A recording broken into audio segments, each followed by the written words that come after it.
subscribe to my channel.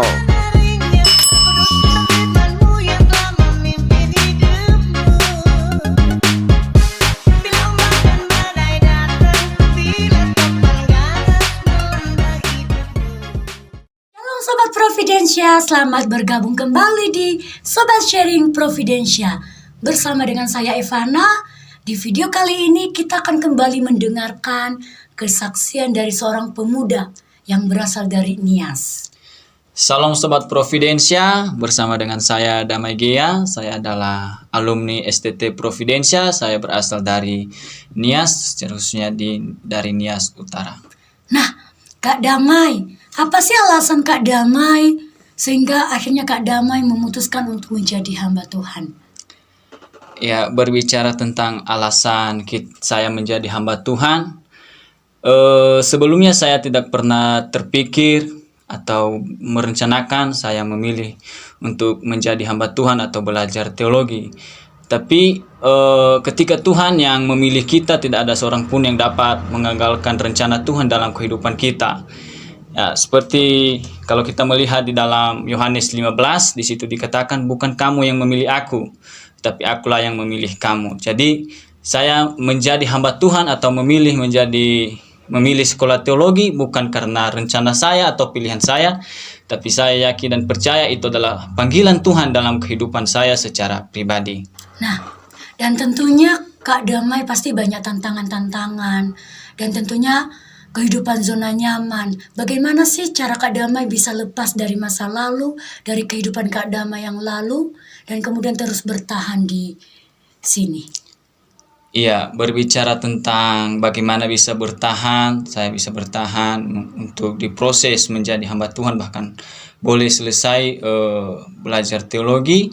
Itu bukan satu hal yang mudah. Ada banyak tantangan-tantangan yang saya hadapi, ada banyak proses yang saya hadapi. Bagaimana saya harus meninggalkan zona nyaman saya, bagaimana saya harus berubah sikap, berubah 180 derajat, yang dimana dahulunya sikap atau karakter yang dari kampung ketika sampai di sekolah teologi dirubah itu 100%, dimana dari sikap yang merokok, minum, bahkan tidak disiplin terhadap waktu, bahkan foya-foya terus. Tapi ketika sampai di kampus atau di Sekolah Tinggi Teologi Providensia, bagaimana saya dibentuk, diproses, dirubah 100% begitu, supaya menjadi hamba Tuhan yang benar-benar memiliki prinsip atau bisa menjadi kesaksian di tengah-tengah masyarakat nantinya.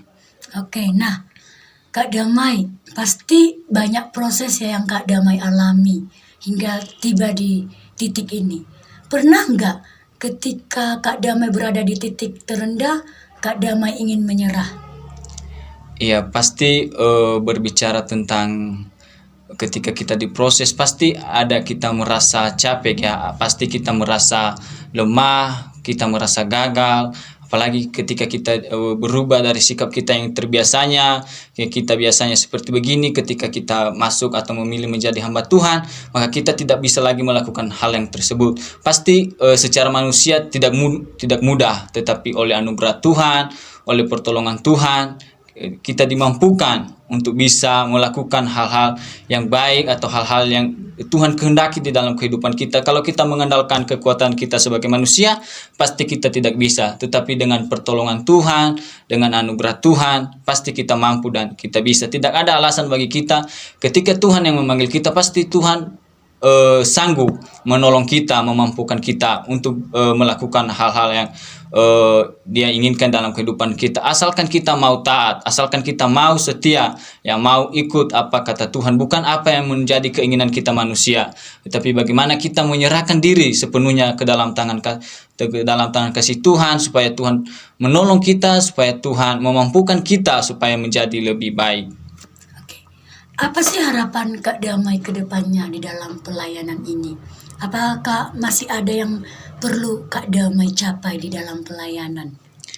Ya, berbicara tentang harapan ke depannya, pasti itu semua adalah harus berada dalam rencana Tuhan. Ya, kalau berbicara apa harapan saya ke depannya, saya mau menjadi hamba Tuhan yang benar-benar bisa menjadi saksi Kristus di tengah-tengah masyarakat. Jika nanti Tuhan mengizinkan saya menjadi gembala, saya harus menjadi gembala yang baik, yang menjadi berkat bagi jemaat yang ada, bisa menjadi teladan di tengah-tengah jemaat, yang harus memberikan nilai-nilai positif kepada jemaat, bukan menjadi pemecah belah jemaat ataukah nanti menjadi batu sandungan di tengah-tengah masyarakat di mana saya berada. Mungkin itu harapan saya, dan saya yakin dan percaya ketika harapan ini saya serahkan ke dalam tangan kasih Tuhan, pasti Tuhan juga akan menolong. Oke, terima kasih Kak Damai untuk kesaksiannya. Dan sebagai penutup nih, apa sih pesan Kak Damai bagi Sobat Providensia yang ada di luaran sana? Oh ya, untuk pesan saya untuk teman-teman Sobat Providensia, secara khusus untuk anak-anak muda, ya mari kita gunakan masa muda kita, mari kita gunakan waktu yang ada untuk melayani Tuhan, untuk boleh menjadi berkat bagi sesama, karena kita tidak tahu kapan waktu kita berakhir di dunia ini. Oleh sebab itu, untuk teman-teman pemuda yang ada di luar sana, untuk sobat-sobat Providensia, mari kita gunakan waktu yang ada, mari kita gunakan kesempatan yang ada untuk memuliakan nama Tuhan, untuk melayani Tuhan, untuk memberitakan Injil secara khususnya kepada orang-orang yang masih belum mengenal Injil. Oke, terima kasih Kak Damai, tetap semangat. Salam Sobat Providensia. Shalom Sobat Providensia. Just the two of us.